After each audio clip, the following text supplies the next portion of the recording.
Electric field lines एक concept है जो इमेजिनरी कॉन्सेप्ट है, एक्चुअली ये होता नहीं है ऐसा कुछ। But to understand electric field in a better way, है ना, एक अंडरस्टैंडिंग डेवलप हो, जिसे कोई ग्राफ ड्रॉ करते हैं तो मुझे ओवरऑल आइडिया लगता है। तो एक विजुअलाइजेशन इफेक्ट के लिए इलेक्ट्रिक फील्ड लाइंस कॉन्सेप्ट हम लोग पढ़ते हैं, और ये बहुत काम का होता है, बहुत जगह पे बहुत यूजफुल होता है। तो बच्चों, इसको हमने कैसे विजुअलाइज करेंगे, इलेक्ट्रिक फील्ड लाइंस क्या है। तो देखो, अगर सपोज कोई चार्ज है Q और हमने कहा इलेक्ट्रिक फील्ड लाइंस, देखो अभी भी आ रही है, स्वप्नाली अभी जगी है, ये सराउंडिंग के हर पॉइंट पे इलेक्ट्रिक फील्ड जनरेट कर रहा है ना। तो मुझे क्या करना है कि मुझे इसका हर पॉइंट पे देखते हैं कि इलेक्ट्रिक फील्ड कितना जनरेट कर रहा है, किस डायरेक्शन में, ये चीज हमें पता करना है। सारे बच्चे ध्यान से सुनना। तो मैं क्या करता हूं, मुझे डायरेक्शंस भी चाहिए और मैग्नीट्यूड भी चाहिए। क्या करता हूं, एक फील्ड ड्रॉ करते हैं, चलिए वेक्टर ड्रॉ करते हैं, इलेक्ट्रिक फील्ड का वेक्टर। तो मैं कहता हूं कि यहाँ पे अगर मैं ड्रॉ करूं कि ये कितना चार्ज, कितना इलेक्ट्रिक फील्ड क्रिएट कर रहा है, तो ये इलेक्ट्रिक फील्ड इधर क्रिएट कर रहा है, इसका सर्टेन मैग्नीट्यूड है यहाँ पे। अगर मैं पूछूं कि यहाँ कितना क्रिएट कर रहा है, तो यहाँ पे मैग्नीट्यूड थोड़ा कम हो जाएगा, इधर होगा।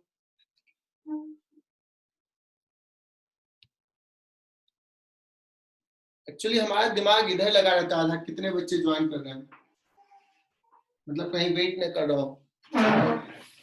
दूसरा, मान लो अगर मैं पूछूं कि यहाँ पे कितना क्रिएट कर रहा है, तो यहाँ पे जो फील्ड होगा वो इधर होगा, मैग्नीट्यूड इतना होगा, यहाँ पे जो होगा वो इधर होगा। ऐसे ही सराउंडिंग के हर पॉइंट पे मैंने एक वेक्टर ड्रॉ करने की कोशिश कर रहा हूं, इलेक्ट्रिक फील्ड का वेक्टर। वेक्टर में क्या क्या होगा, डायरेक्शन होगा और मैग्नीट्यूड होगा। लेकिन सोचो, हमने तो 2-4 पॉइंट ही चूज किए हैं। हमने यहाँ पे दिखाया ये इतना मैग्नीट्यूड का, इधर डायरेक्शन, दूर में यहाँ पे कहेंगे तो थोड़ा छोटा मैग्नीट्यूड का, यहाँ कहेंगे तो थोड़ा बड़ा मैग्नीट्यूड का। लेकिन जैसे ही मैं हर पॉइंट पे ड्रॉ किया बच्चों, तो देखो तो ये सारे लाइन तो मिल गए। जो हम हमने पहला ड्रॉ किया था कितना मैग्नीट्यूड का है, बट सारे ड्रॉ करेंगे तो सारे कोइंसाइड करेंगे और सब मिक्स हो जाएंगे। बट हमें फाइनली मिलेगा क्या, हमें बहुत सारे ऐसे लाइन मिलेंगे ऐसे एरो के साथ। If you draw the vector at every point, you will get this kind of lines. हमने स्टार्ट किया था मैग्नीट्यूड भी बताने के लिए और डायरेक्शंस दोनों बताने के लिए, बट फाइनली हम कहां पे एंड अप किए, डायरेक्शंस तो पता चल रहा है, but what about the magnitude. It seems like that कि मैग्नीट्यूड का इंफॉर्मेशन हमने लॉस कर दिया इसमें। क्यों लॉस हो गया, बिकॉज सब कॉन्साइड कर गया। इज इट क्लियर, अभी तक क्लियर है। सो बच्चों, हमने कहा कि इट सीम्स लाइक दैट कि मैग्नीट्यूड का इंफॉर्मेशन लॉस हुआ, बट एक्चुअली लॉस नहीं हुआ है। कुछ दूसरे तरीके से ये मैग्नीट्यूड का इंफॉर्मेशन भी बता रहा है। तो कैसे, तो देखो यहां से अगर हमने ये सारे लाइंस ड्रॉ किए हैं, यहाँ पे फील्ड का मैग्नीट्यूड ज्यादा था तो बड़ा लाइन ड्रॉ किया था, बट वो दिख नहीं रहा। यहाँ पे छोटा ड्रॉ किया था, सब मिक्स हो गया। बट नाउ सी, यहाँ पे फील्ड लाइंस का डेंसिटी जो है, जो लाइंस है बहुत सारे, उस लाइन का इतने एरिया से, जितना लाइन यहाँ पे क्रॉस कर रहा है उतने एरिया से यहाँ पे कम लाइन क्रॉस कर रहा है। तो एक्चुअली में क्या होता है कि किसी पर्टिकुलर एरिया से, यूनिट एरिया से कितना फील्ड लाइंस क्रॉस कर रहा है किसी पॉइंट पे, वो उस पॉइंट के इलेक्ट्रिक फील्ड के मैग्नीट्यूड के बारे में बताता है। ऐसा होता है, ऐसा फैक्ट है अगर हम ड्रॉ किए तो। मैंने क्या कहा कि अभी हम लोग कहेंगे कि यूनिट एरिया से कितना फील्ड लाइंस क्रॉस कर रहा है, उसको कहेंगे field density, electric field lines density, ऐसे लाइन डेंसिटी। यूनिट एरिया से कितने फील्ड लाइंस क्रॉस कर रहे हैं उसको कहते हैं line density. Is it clear अभी तक ना। तो यहाँ पे लाइन डेंसिटी ज्यादा दिख रहा है और यहाँ पे कम दिख रहा है इसी चार्ज के कारण। और मुझे ये पता है कि यहाँ पे मैग्नीट्यूड ज्यादा और यहाँ पे मैग्नीट्यूड कम है। और एक्चुअली में जिस रेशियो में मैग्नीट्यूड का है वही रेशियो में number of field lines density होता है। कोई कहेगा कि सर हमने तो जितना आपने ड्रॉ किया उस पर डिपेंड, किसी ने बहुत ज्यादा डॉट ड्रॉ किया फील्ड लाइंस, तो अगर यहाँ पे जितना फील्ड लाइंस तुमने ज्यादा फाइन ड्रॉइंग किया है, तुमने ज्यादा फाइन ड्रॉ किया तो यहाँ पे नंबर ऑफ फील्ड लाइंस बढ़ा, तो उसी रेशियो में उसी प्रोपोर्शन में यहाँ भी बढ़ेगा, है ना, दोनों का रेशियो सेम रहेगा। और जो रेशियो होगा वो इस दो पॉइंट के इलेक्ट्रिक फील्ड के मैग्नीट्यूड को बताएगा, उसके रेशियो को बताएगा। सो एक स्टेटमेंट सुनना, इलेक्ट्रिक फील्ड लाइन डेंसिटी जो है वो बताता है कि कितना, वो आइडिया देता है कि वहां पे इलेक्ट्रिक फील्ड का मैग्नीट्यूड क्या होगा, मतलब एग्जैक्टली नहीं बताता क्या होगा, प्रोपोर्शनल बताता है, ज्यादा होगा कम होगा, कंपेरिजन बताता है। इट डजंट मीन कि electric field line density is equal to electric field, नहीं, प्रोपोर्शनल टू, वो आइडिया देता है। बिकॉज ये तो है फील्ड लाइंस डेंसिटी, ये तो number some number divide by area है, तो ये कभी फील्ड नहीं होगा, इलेक्ट्रिक फील्ड का यूनिट नहीं होगा। क्लियर? तो electric field line density is equal to electric field नहीं कहेंगे, this is proportional to electric field, electric field के मैग्नीट्यूड के प्रोपोर्शनल होगा, आइडिया देगा मैग्नीट्यूड के बारे में। तो ये ड्रॉ कर लो बच्चों अपने नोटबुक में। पहला पॉइंट लिखो, tangent to the curve of field lines, tangent to the field lines curve या field lines, tangent to the field lines gives direction of electric field at that point। तो अगर मान लो ये कर्व्ड भी field lines जो draw कर रहे हैं, फील्ड लाइंस अगर कर्व्ड भी है तो टेंजेंट यहाँ का अगर बताना है तो ऐसे हो, इस पे एरो भी रहेगा, तो एरो ऐसा है तो ऐसा होगा, यहाँ पे ऐसा होगा फील्ड लाइंस। अगर सपोज एरो कहीं पे ऐसा दिया हुआ तो इस पॉइंट पे इलेक्ट्रिक फील्ड लाइंस इधर, फील्ड इधर होगा, इलेक्ट्रिक फील्ड का डायरेक्शन इधर होगा, यहाँ पे इधर होगा। तो पहला पॉइंट क्लियर कि डायरेक्शंस के लिए टेंजेंट ड्रॉ करेंगे। दूसरा पॉइंट लिखो, second point, density of field lines, density of field lines gives information about magnitude of electric field at that point।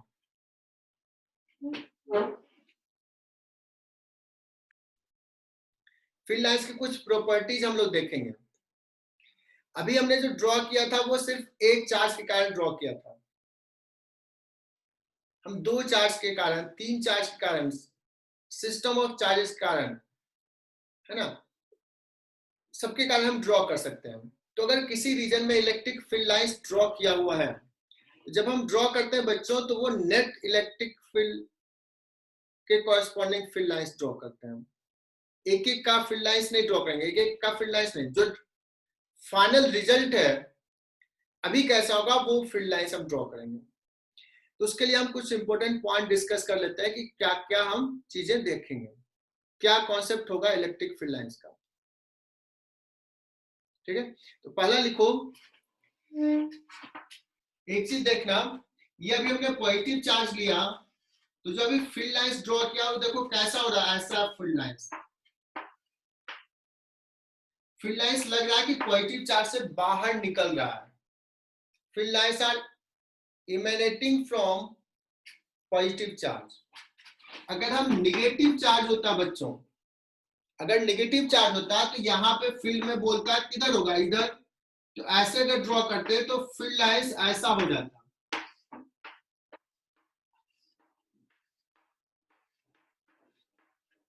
तो निगेटिव चार्ज पे फील्ड लाइंस कैसा हो जाता, इन करता, टर्मिनेट करता, सिंक करता, वहां पे यहां से बाहर निकल रहा है, इमेनेट्स। तो लिखो, पहला पॉइंट लिखो, electric field lines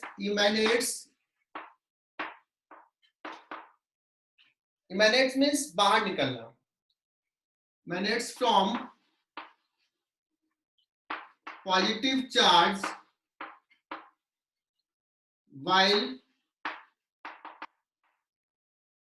while terminates at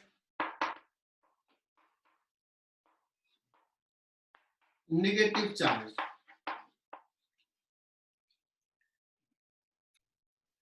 दूसरा पॉइंट लिखो, when we draw field lines corresponding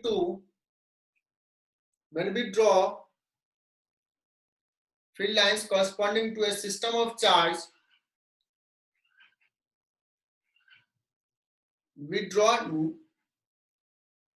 field lines corresponding to net electric field.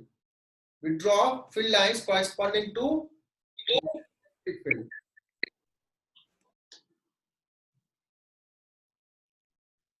तो जब सिस्टम रहेगा तो रिजल्टेंट फील्ड को हम दिखाएंगे, रिजल्टेंट फील्ड को हम फील्ड लाइन से दिखाएंगे. ओके, तो अगर किसी रीजन में फील्ड लाइंस ड्रॉ किया हुआ है, ओके, किसी रीजन में फील्ड लाइंस ड्रॉ किया हुआ, that is resultant field lines है, वो रिजल्टेंट इलेक्ट्रिक फील्ड का फील्ड लाइंस है. तो अगर मान लो कोई कहे कि एक फील्ड लाइंस ऐसा और एक फील्ड लाइंस ऐसा है, बहुत सारे फील्ड लाइंस है, श्रेयस निकम अभी जगह है, तो बच्चों ये दो फील्ड लाइंस यहां पे अगर कट किया तो क्या कॉन्ट्राडिक्शन आएगा? कॉन्ट्राडिक्शन ये आएगा कि जब हम रिजल्टेंट फील्ड कर रहे हैं तो ये फील्ड लाइंस के अकॉर्डिंगली जाए तो इलेक्ट्रिक फील्ड इधर होगा और इस फील्ड लाइन के कॉरेस्पॉन्डिंग जाए तो इधर होगा. तब तो कॉन्ट्राडिक्शन हो गया कि एक पॉइंट पे दो रिजल्टेंट फील्ड लाइंस है, फील्ड डायरेक्शन है, जो कि पॉसिबल नहीं है. तो जब भी हम फील्ड लाइंस ड्रॉ किए हैं तो क्या होगा कि two field lines will never intersect. तो कॉन्सेप्ट लिखो,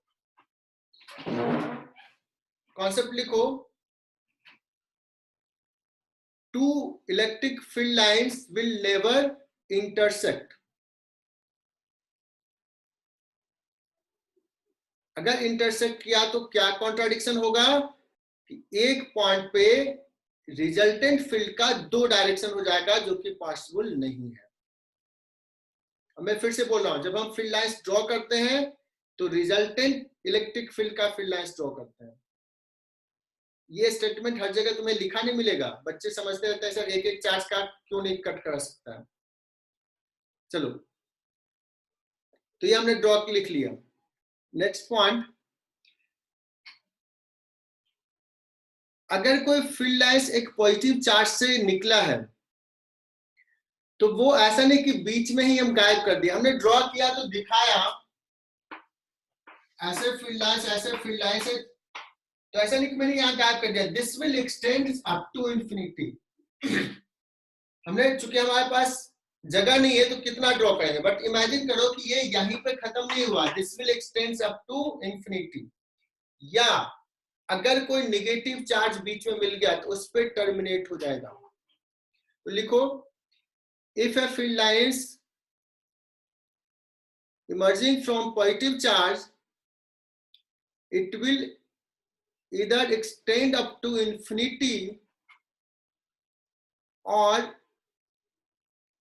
it terminates at some negative charge.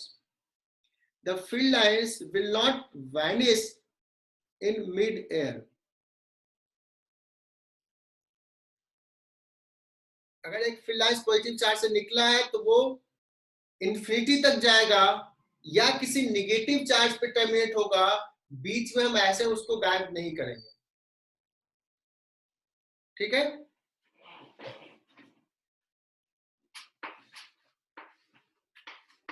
अब एक और कॉन्सेप्ट देखना जो फील्ड लाइंस ड्रॉ करने में हेल्प करेगा.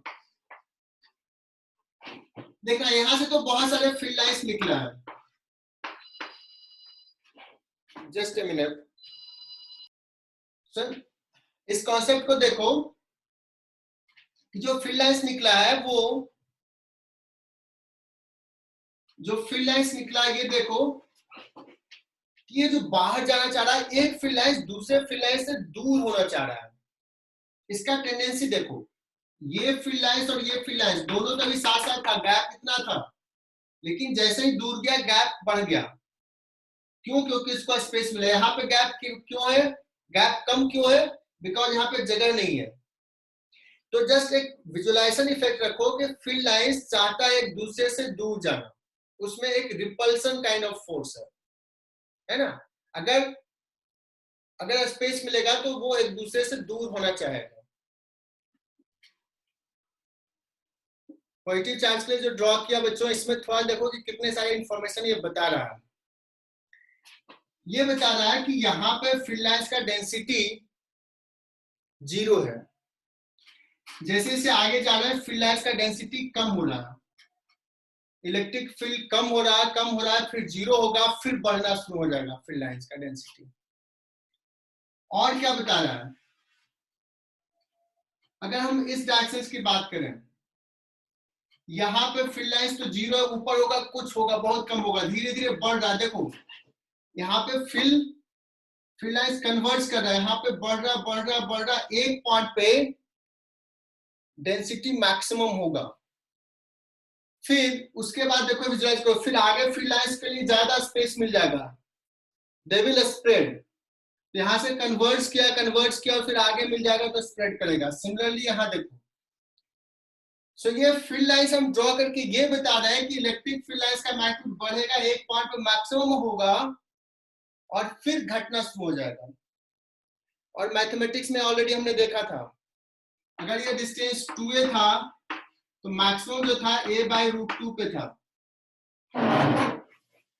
मैक्सिमम a/√2 पे था, ये हमने देखा था। क्लियर बच्चों? अब देखना, पॉजिटिव चार्ज से फील्ड लाइंस बाहर निकला और ये नेगेटिव चार्ज है, नेगेटिव चार्ज से फील्ड लाइंस टर्मिनेट करता है, तो ये सीधे ऐसे जाएगा और ये चला गया। अब ये पॉजिटिव चार्ज से इधर फील्ड लाइंस ये इधर जाने वाला था, नेगेटिव चार्ज इधर कहेगा यार मेरे पास आ जाओ, तो क्या होगा, ये ऐसे जाएगा और फिर ऐसे आ जाएगा। सिमिलरली ऐसे जा रहा है, फिर ऐसे हो जाएगा, ये थोड़ा दूर से जाकर के टर्न लेगा।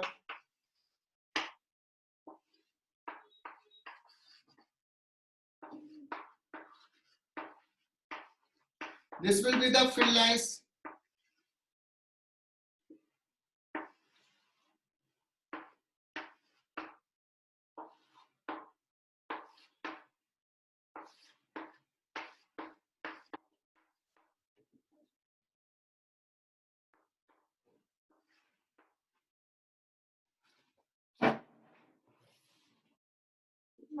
यहाँ पे डायरेक्शंस फील्ड लाइंस का दिख रहा है और हमने ऑलरेडी डिराइव किया था कि यहाँ पे फील्ड इधर होता है, इलेक्ट्रिक फील्ड। तो फील्ड लाइंस के कॉन्सेप्ट से भी हमने ये डिसाइड कर लिया कि इलेक्ट्रिक फील्ड इस पे इधर होगा। ये जो फील्ड लाइंस अभी मैं पढ़ा रहा हूँ इसके कॉन्सेप्ट यूज होंगे, अभी गॉस लॉ स्टार्ट करूंगा इसी लेक्चर में या नेक्स्ट लेक्चर में। तो गॉस लॉ में विजुअलाइजेशन इसी से आएगा। So next concept is electric field lines due to line charge of infinite length. सारे बच्चे समझना इसमें, ये पॉजिटिव चार्ज है, ये इधर सेंड किया फील्ड लाइंस, इधर भी सेंड किया, इसको मन किया, ये पॉजिटिव चार्ज को मन किया कि इधर करे तो हर डायरेक्शन करना चाहेगा, इधर भी करना चाहेगा, इधर भी करना चाहेगा। अगर ये इधर करना चाहे तो इधर वाला चार्ज कहेगा यार मुझे भी तो निकालना है फील्ड लाइंस। अगर ये इधर सेंड किया तो ये कहेगा मुझे भी निकालना है, और जैसा चार्ज इधर है एग्जैक्टली वैसा ही इधर भी है, तो ये नहीं मानेगा कि तुम इधर से फील्ड लाइंस अपना निकालो। क्या होगा, सारे लोग कंप्रोमाइज करेंगे, बस अपना फील्ड लाइंस बस इधर इधर ही निकालो। और ये 2D में दिख रहा है, 2D नहीं है एग्जैक्टली 3D है बच्चों, इधर इधर इधर, है ना। तो ये जो फील्ड लाइंस है, ये फील्ड लाइंस तुम्हें दिख रहा है कि गैप सेम है, इसी प्लेन में गैप सेम है, बट ये फील्ड लाइंस का ये ऐसे गया, यहाँ पे ऐसे जाएगा, यहाँ पे ऐसे जाएगा, तो ये प्लेन का तो सारे फील्ड लाइंस का गैप सेम है, लेकिन दूसरे प्लेन में के बीच के फील्ड लाइंस के बीच में गैप बढ़ते जाएगा, दूसरे प्लेन के फील्ड लाइंस के साथ गैप बढ़ते जाएगा। अगर गैप बढ़ते जा रहा है तो electric field lines with the distance कम होगा। Is it clear? Electric field line density with the distance कम होते जाएगा।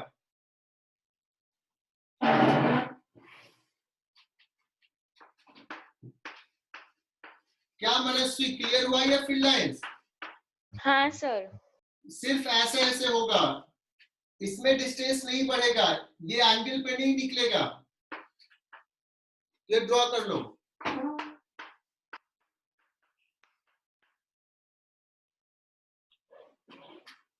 इनफाइनाइट का ऐसे ऐसे चलते जाएगा, डेविएट नहीं होगा। मैंने सवाल दे दिया, फाइनाइट लाइन चार्ज है, इसका फील्ड लाइंस ड्रॉ करो।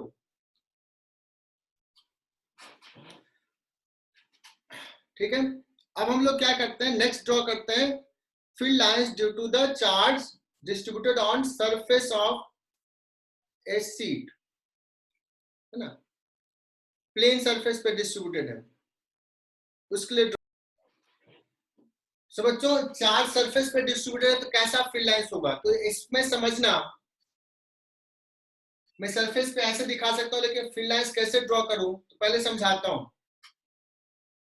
ये बोर्ड का ही प्लेन मानो कि बोर्ड के प्लेन पे चार्ज डिस्ट्रीब्यूटेड है, जैसा चार्ज इधर है वैसा ही चार्ज इधर, वैसा ही चार्ज इधर, वैसा ही चार्ज इधर। अब ये कोई पॉइंट चार्ज है प्लेन शीट पे, ये फील्ड लाइंस ऐसे निकाला सीधे ऐसे, क्या ये इधर डेविएट कर सकता है, क्या ये इधर डेविएट कर सकता है? नहीं कर सकता, है ना, बिकॉज जैसा चार्ज इधर है वैसा ही चार्ज इधर है, तो ये सीधे निकालेगा ऐसे। हर पॉइंट चार्ज के पास एक ही ऑप्शन है, यहां वाले पॉइंट चार्ज लाइन प्ले पे ये इधर भी निकाला, इधर भी निकाला, इधर भी निकाला, इधर भी निकाला, ये ऐसे डेविएट नहीं किया, बट ऐसे ऐसे निकाला। बट जब चार्ज सरफेस पे डिस्ट्रीब्यूटेड, यहाँ पे एक चार्ज लिया, इसके पास ऑप्शन सिर्फ ये एक लाइन इधर और एक लाइन पीछे। It can not emanate field lines like this, it can not emanate field lines like this. इधर क्यों नहीं करेगा? बिकॉज इधर भी वैसा ही चार्ज है। तो बच्चों ये जो समझो यहाँ पे 3D में क्लास में समझाना थोड़ा ज्यादा आसान होता है, स्टिल मैंने यहाँ कोशिश किया।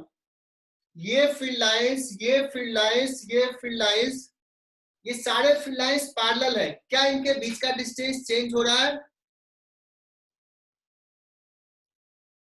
चार्ज अगर सरफेस पे डिस्ट्रीब्यूटेड इनफाइनाइट एरिया है, ये सारे फील्ड लाइंस जो है वो कहीं डेविएट नहीं कर रहे हैं, वो सीधे सीधे निकल रहे हैं, और दो लाइंस के बीच का डिस्टेंस चेंज नहीं हो रहा है। यहाँ पे हो रहा है क्या बच्चों? नहीं सर, यहाँ नहीं हो रहा। लाइन चार्ज में हो रहा था, ये फील्ड लाइंस और ये फील्ड लाइन यही निकाला, इसमें हो रहा था, लेकिन इस प्लेन में डिस्टेंस चेंज हो रहा था, इस प्लेन में नहीं हो रहा था। लाइन चार्ज ऐसा है तो इस प्लेन में जो फील्ड लाइंस है ये इसमें डिस्टेंस चेंज नहीं हो रहा है, लेकिन इस प्लेन में जो फील्ड लाइंस है उसमें चेंज हो रहा है, इधर ये इधर जा रहा है। क्लियर? अगर चार्ज सरफेस पे डिस्ट्रीब्यूटेड है तो चाहे इस प्लेन में फील्ड लाइंस देखो इधर इधर सेम, चाहे इस प्लेन में भी इधर इधर सेम, मतलब फील्ड लाइंस का डिस्टेंस चेंज ही नहीं हो रहा। What does it mean? अगर यूनिट एरिया मैंने यहां लिया, जितना फील्ड लाइंस क्रॉस किया, यूनिट एरिया यहां पर भी उतना ही क्रॉस करेगा। तो क्या प्रेडिक्शंस करोगे इसमें? तेजस क्या प्रेडिक्शन करेंगे? सर इलेक्ट्रिक फील्ड हर जगह पे सेम होगी, मतलब मैग्नीट्यूड प्रोपोर्शन वाइज सेम बहुत होगा। बढ़िया। तेजस वाला लगता है कि वो चला गया तुम्हारे मन में। तेजस यही बोल रहे थे ना? हाँ सर, यही कहने वाला था। गुड। सर एक डाउट है, ये तो समझ में आ रहा है। बाकी बच्चे भी पढ़ रहे हैं सर बच्चों? डाउट है। बहुत अच्छा से तुम लोगों ने समझा, यही चीज समझना था कि फील्ड लाइंस में डिस्टेंस चेंज नहीं हो रहा, मतलब फील्ड लाइंस डेंसिटी सेम है, मतलब कि इलेक्ट्रिक फील्ड का मैग्नीट्यूड कांस्टेंट है। और ये हमने पहले ही देख लिया था, मैथमेटिकली डिराइव किया था, infinite sheet sigma by 2 epsilon naught, याद है? It was independent of distance. सारे बच्चों को याद आ गया होगा। Now come to the line charge. Line charge में फील्ड लाइंस इस प्लेन में चेंज नहीं हो रहा, डिस्टेंस एक डायमेंशन में चेंज हो रहा है, मतलब इसमें जो फील्ड लाइंस का डेंसिटी कम हो रहा है लाइन चार्ज में, वो उसका जिस रेट से कम हो रहा है वो इससे तो कम रेट से है। अगर हम पॉइंट चार्ज लिए, पॉइंट चार्ज में हर डायरेक्शन में फील्ड लाइंस का डिस्टेंस चेंज हो रहा है, यहाँ पे ज्यादा स्प्रेड हो रहा है, डिस्टेंस फास्ट रेट से बढ़ रहा है, मतलब इधर इलेक्ट्रिक फील्ड लाइंस का डेंसिटी फास्ट रेट से चेंज हो रहा है पॉजिटिव चार्ज, पॉइंट चार्ज में। लाइन चार्ज में कम रेट से चेंज हो रहा है डेंसिटी, और इनफाइनाइट सीट में डेंसिटी चेंज ही नहीं हो रहा है। दैट्स व्हाई इसमें field with the distance constant था, इसमें सबसे फास्ट रेट से फील्ड कम हो रहा था, इसमें फील्ड 1/r² से कम हो रहा था, और इसमें फील्ड याद है तुम्हें 2k lambda by r था, 1/r से कम हो रहा था। So now you have related the field lines concept with the fact जो हमने पहले पढ़ा था इलेक्ट्रिक फील्ड का। Am I clear बच्चों? इलेक्ट्रिक फ्लक्स का एक मैथमेटिकल एक्सप्रेशन है, बट वो क्या रिलेट करता है पहले वो विजुलाइज करते हैं और फिर हम मैथमेटिकल रिलेशंस बताते हैं। अगर सपोज बच्चों ये इलेक्ट्रिक फील्ड लाइंस किसी रीजन में है, 3D में है, ऐसा है, and if we take some area, ऐसे एरिया लिए, तो इस एरिया को बहुत सारे फील्ड लाइंस इंटरसेक्ट कर रहा, पियर्स कर रहा है, कट कर रहा है, तो इस एरिया को कितने फील्ड लाइंस क्रॉस कर रहा है, उसी चीज को हम कहते हैं फ्लक्स। समझने के लिए फ्लक्स कहते हैं, हालांकि फ्लक्स का डेफिनेशन कुछ और है, बट इसी से रिलेटेड है। कैसा रिलेशन है? जैसा रिलेशन अभी हमने बताया था इलेक्ट्रिक फील्ड का मैग्नीट्यूड और फील्ड लाइंस के डेंसिटी में, मतलब फील्ड लाइंस का डेंसिटी ज्यादा है, मतलब इलेक्ट्रिक फील्ड का मैग्नीट्यूड ज्यादा है।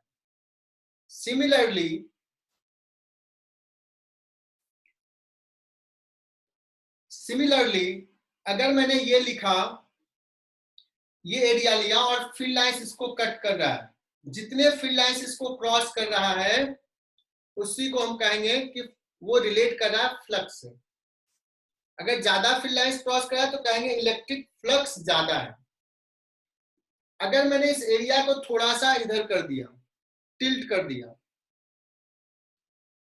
अब टिल्ट कर दिया तो तुम्हें दिखा होगा कि अब कम फील्ड लाइंस इसको क्रॉस करेगा, और टिल्ट किया और टिल्ट किया, ऐसे कर दिया, और ये एरिया का थिकनेस नहीं है, इनफाइनेटेसिमली थिन है। तो अगर मैंने ऐसा कर दिया फील्ड लाइंस, तो कोई भी फील्ड लाइंस इसको एरिया को कट नहीं कर रहा है, पियर्स नहीं कर रहा है, तो कहेंगे फ्लक्स जीरो है। तो फ्लक्स किस किस चीज पर डिपेंड करेगा बच्चों की? ये एरिया कितना बड़ा है, इलेक्ट्रिक फील्ड का मैग्नीट्यूड, फील्ड लाइंस का डेंसिटी क्या है, और इलेक्ट्रिक फील्ड और एरिया वेक्टर के बीच का एंगल क्या है। अभी ऐसा है तो ज्यादा है फ्लक्स, ऐसा है तो कम हुआ, ऐसा है तो कम हुआ, ऐसा है तो कम हुआ। तो इलेक्ट्रिक फ्लक्स का हमने एक सेंस बताया कि this is measurement of field lines crossing through the area, surface area. तो लिखो electric flux is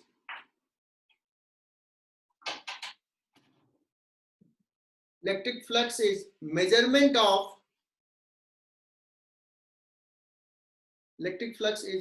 of number of field lines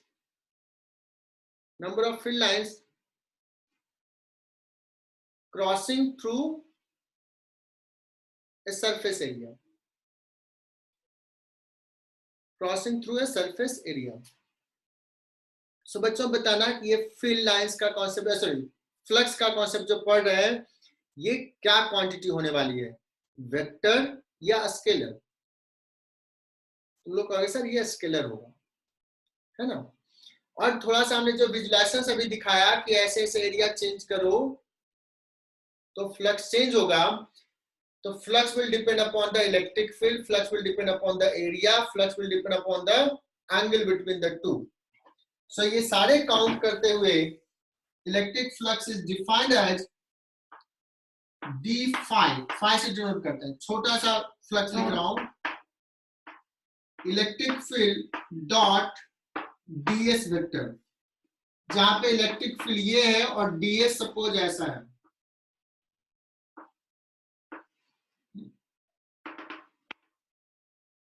ये छोटा सा एरिया ds है, क्योंकि जब हम सरफेस लेंगे तो हमेशा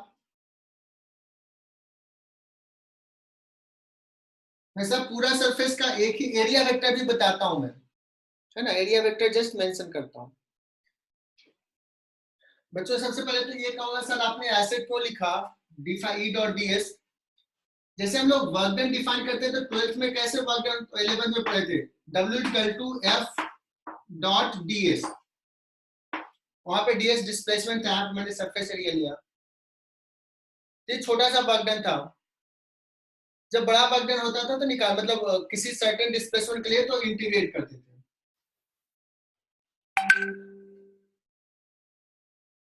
वैसे यहां भी मैं ऐसे ही डिराइव कर रहा हूं, डिफरेंशियल स्पेशल केसेस भी डिस्कस करूंगा। तो सबसे पहले ये एरिया वेक्टर डिफाइन करता हूं। तो सरफेस एरिया का डेफिनेशन क्या कहा हमने, magnitude, surface area, direction perpendicular to the surface. अब कोई भी सरफेस लिया तो दो परपेंडिकुलर होगा, ये सरफेस है, एक परपेंडिकुलर ये और एक परपेंडिकुलर ये।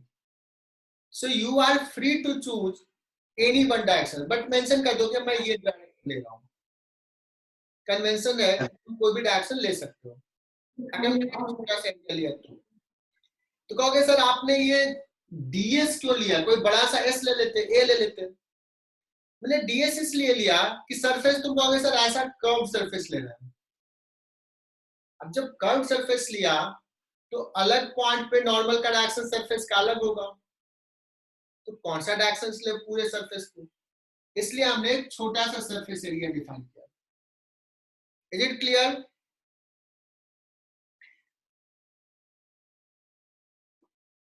कोई डाउट? सो ये बच्चों ये एरिया वेक्टर मैंने थोड़ा सा इंक्लाइन दिखाया हूं मैं, ऐसा एरिया वेक्टर, इसका नॉर्मल ये है। तो एरिया वेक्टर और यहाँ का इलेक्ट्रिक फील्ड के बीच का एंगल अगर थीटा है तो इसको ये लिखेंगे, this is a scalar quantity flux. Flux देखो ई पे भी डिपेंड कर रहा है, ds पे भी डिपेंड कर रहा है और थीटा पे भी डिपेंड कर रहा है। फ्लक्स मैक्सिमम कब होगा, flux will be maximum when theta is equal to 0। Minimum कब होगा, हालांकि निगेटिव मैग्नीट्यूड की बात करो, फ्लक्स का मैग्नीट्यूड, तो 0 कब होगा, फ्लक्स 0 होगा, ई भी कुछ है, ds भी कुछ है, थीटा इज इक्वल टू 90 है। तो जैसे इसको सरफेस को मैंने ऐसे ले लिया, ऐसे ले लिया, तो देखो इस केस में अगर सरफेस ऐसा ले लिया, फील्ड लाइंस ऐसा है, तो नॉर्मल हो गया ये, डायरेक्शन ये हो जाएगा एन कैप ds का, इलेक्ट्रिक फील्ड इधर है तो फ्लक्स हो जाएगा 0। आई होप कि ये क्लियर हो गया होगा बच्चों। अभी जब हम एरिया वेक्टर की बात कर रहे थे तो कहा कि कोई भी ये लिया एरिया तो इसका डायरेक्शन जो होगा इसके परपेंडिकुलर ये भी ले सकते हो या ये भी ले सकते हो। बट अगर कोई एरिया किसी क्लोज सरफेस का पार्ट है सुनना ध्यान से, हम कोई क्लोज सरफेस कंसीडर कर रहे हैं, तो जो एरिया होता है उसमें कोई पर्टिकुलर एलिमेंट का लें तो उसका एरिया वेक्टर होगा आउटवर्ड नॉर्मल। तो लिख भी सकते हो अपने नोटबुक में, इफ सम एरिया इज हमारे कंसिडरेशन का किसी क्लोज सरफेस का पार्ट है, if it is part of some closed surface then outward normal is taken as area vector। जैसे अभी मैं क्लास में रहता हूं तो मैं कहता हूं कि अगर हम इस रूम को कंसीडर कर रहे हैं, जैसे मैं अगर कहूं कि मैं ये जिस रूम में अभी पढ़ा रहा हूं इस रूम को हम कंसीडर में ले रहे हैं, कंसीडरेशन में, तो ये जो एरिया होगा इसका उधर वाला नॉर्मल जो होगा वो एरिया वेक्टर होगा। लेकिन यही मैं पीछे वाले रूम को कंसीडर करते तो यही एरिया, ये जो दीवार वाला एरिया है वो एरिया ये होता एरिया वेक्टर। उसी चीज को मैं यहां समझा रहा हूं, ये क्यूब कंसीडर कर रहा हूं। अभी अगर मैं ये क्यूब कंसीडर कर रहा हूं तो ये देखना EBAF जो है, ये जो हमारा सरफेस एरिया है उसका नॉर्मल कैसा होगा, I cap, outward normal. But ये देखना OCDG इसका एरिया वेक्टर कहोगे minus I cap. Is it clear? This is convention. Vedant Kumaran clear? Vedant? हाँ सर। Yes sir. तो क्लियर तो बताना, area vector of this part CDEB क्या होगा? द स्क्वायर CDEB का एरिया वेक्टर क्या होगा? यहाँ पे डायरेक्शन प्लस जे। बहुत बढ़िया, बहुत ही बढ़िया। तो अभी मुझे क्या करना है, इलेक्ट्रिक फील्ड हमने दे दिया 2i cap plus 3j cap, मुझे निकालना फ्लक्स थ्रू। अभी इस सवाल से ही पूरा कॉन्सेप्ट क्लियर हो जाएगा। Flux through ABEF, flux through CBCDE,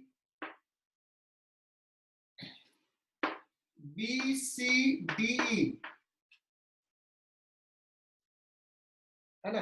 हालांकि कभी कभी जैसे कोई एरिया ऐसे लिखा हुआ है, ऐसे भी समझना, कभी कन्वेंशन ऐसे भी लेते हैं लोग। मान लो ये लिखा हुआ ABCD, तो इसको अगर बोला ABCD ऐसे, अगर ये प्लेन है तो ऐसे अगर इस टाइप से बोला है तो एरिया वेक्टर ऐसे राइट हैंड कर्व रूल से इधर भी लेते हैं। बट यहाँ फ्लक्स में ऐसे जनरली नहीं है, you are free to choose any direction. अगर सिर्फ ये है तो क्लोज पार्ट का है तो आउटवर्ड नॉर्मल, ये कन्वेंशन फॉलो करना।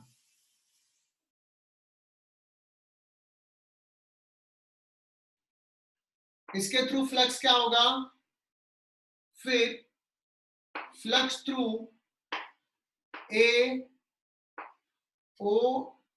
OAFG, नहीं OAFG नहीं, सॉरी दूसरा लेता हूं, OCBA।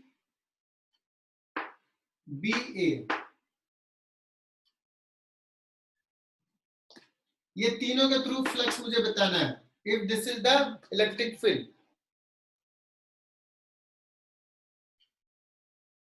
तो बच्चों मैंने इसका फ्लक्स इसके थ्रू निकाला, दिस इज द फ्लक्स। और क्या डिस्कस किया, फ्लक्स का अगर यूनिट पूछा जाए तो ये वोल्ट मीटर कह सकते हो, न्यूटन पर कूलम मीटर स्क्वायर भी कह सकते हो।